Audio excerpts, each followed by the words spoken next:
vocês?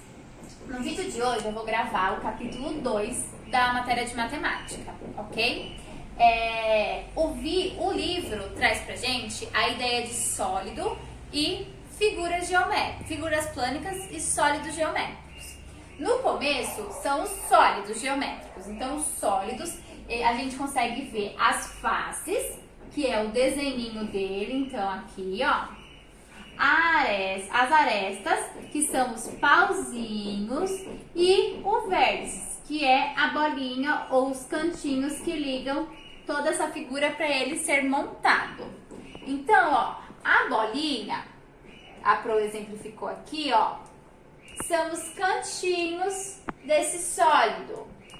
As arestas são os palitinhos. Lembra que o menininho traz pra gente exemplificando em palito, massinha, papel. E as faces são os lados desse sólido. Lembrando que nós precisamos contar todos os sólidos, todas as faces. Então a gente precisa imaginar o sólido, então igual a Pro fez aqui. Então, ó, as faces, por exemplo. Lembra que a Pro ainda não tem habilidade de desenho, então tenta me entender aí, tá bom? Ó, aqui o sólido, não tá? Precisamos contar tanto a parte de trás, quanto essa parte aqui da frente. Deixa eu pegar uma caneta. Tanto aqui a parte da frente, quanto a parte de cima, de trás, do lado e de baixo. Entenderam? Então, igual a gente explicou lá na sala de aula, que a Pro desenhou outros sólidos também. Então, a gente vai contar todas as faces do sólido. Entenderam? A partir daí, o livro traz a ideia de planificação, que é como esse sólido ficará quando abrimos ele, que é o desenho. Então, antes da gente montar, aquele desenho que tem para ser montado se chama de planificação, porque ó, está plano, combinado?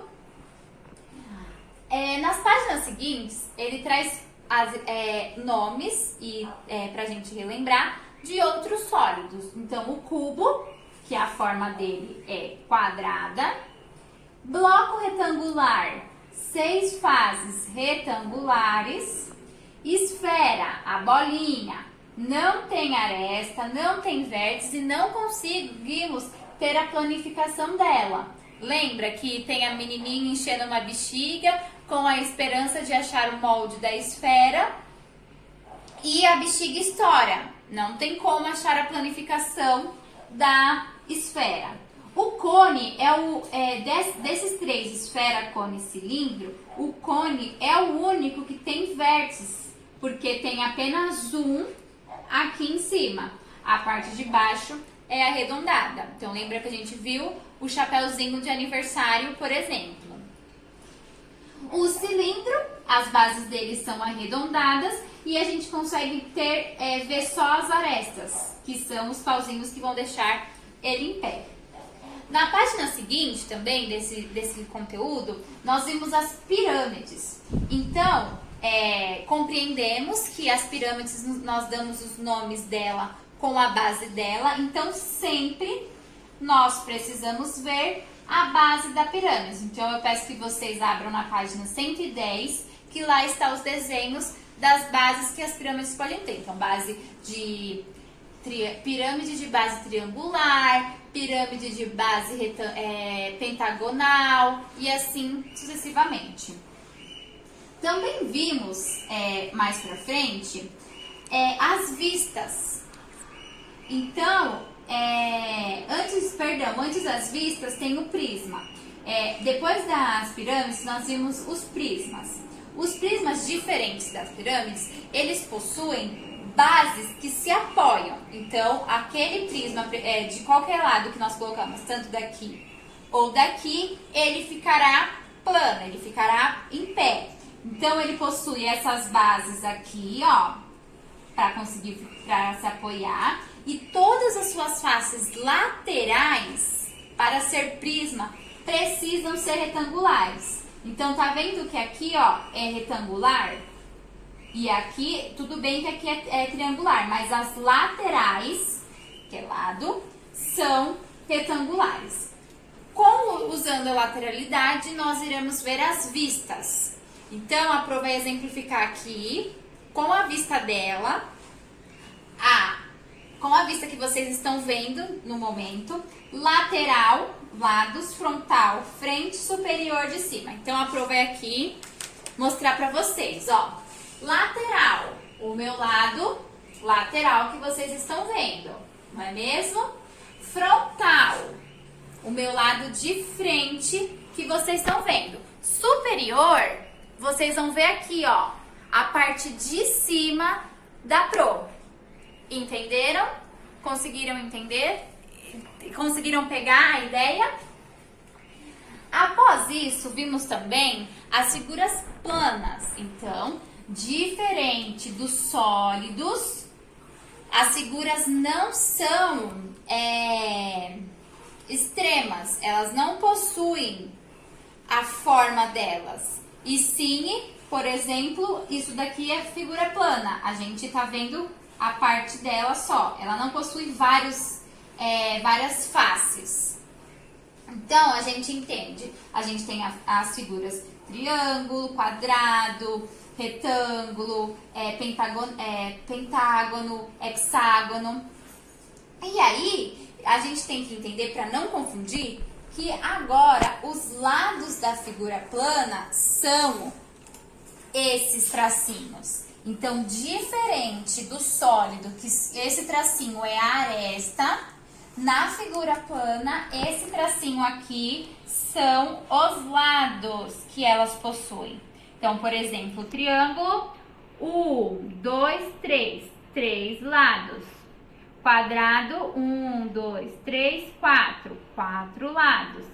Retângulo, 1, 2, 3, 4, 4 lados. Pentágono, 1, 2, 3, 4, 5, 5 lados. Hexágono, 1, 2, 3, 4, 5, 6, 6 lados.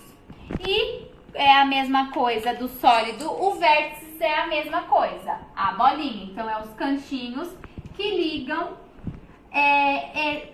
esses lados e essas arestas. Então, ó, 1, 2, 3, 3 vértices, 1, 2, 3, 4, 4 vértices, 1, 2, 3, 4, 4 vértices, 1, 2, 3, 4, 5, 5 vértices, 1, 2, 3, 4, 5, 6, 6 vértices. Compreenderam? Qualquer dúvida pode mandar que a Pro responde, tá? Outras figuras planas seria o paralelogramo, o losango e o trapézio.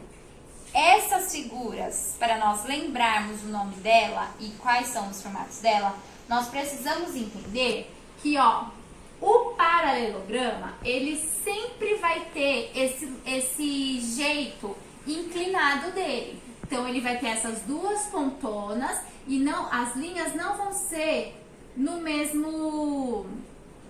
na mesma direção, porque se essas linhas forem na mesma direção, vai virar um retângulo. Então, por exemplo, se a gente colocar linha aqui e ligar, tá vendo que virou um retângulo? Porém, o paralelogramo, ele tem essa diferença, pois as pontas deles puxam uma para cada lado. É como se alguém viesse e esticasse um retângulo, puxando uma ponta e puxando outra.